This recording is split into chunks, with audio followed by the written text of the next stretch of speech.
দুপুরবেলা গরমের মধ্যে বেলের শরবত বানালাম, আর গরমের মধ্যে কিন্তু বেলের শরবত খেতে অনেক বেশি মজা লাগে। তো আমার ঘরের মধ্যে বেল ছিল, তো ভাবলাম যে একটা শরবত বানাই। আর বেলের শরবত আমার সচরাচর খাওয়া হয় না, কারণ আমি শুধু বেল খাই, এজন্য শরবতটা খাওয়াই হয় না। তো ভাবলাম যে একটা শরবত বানাই।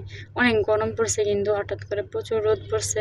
আর ওষুধ খাই মাথা কিরকম জানি একটা গরম হয়ে গেছে। তো বেলের শরবত খাইলে কিন্তু মাথাটা ঠান্ডা হয়, আর শরীরের জন্য অনেক উপকার। আর যেহেতু বেলটা কিন্তু অনেক উপকার, মেডিসিন ছাড়া একটা ফল, আপনারা অবশ্যই খাবেন। আর অনেকেই খায় আরকি। যাই হোক, এখানে আমি সাথে তার চিনি নিছি আগে, কারণ চিনিটা গলার জন্য দরকার আরকি, প্রয়োজন। এই কারণে আগে চিনিটা ব্যবহার করছি। তো ব্যবহার করার পর সুন্দর করে এটা আমি কচলা নিতেছি।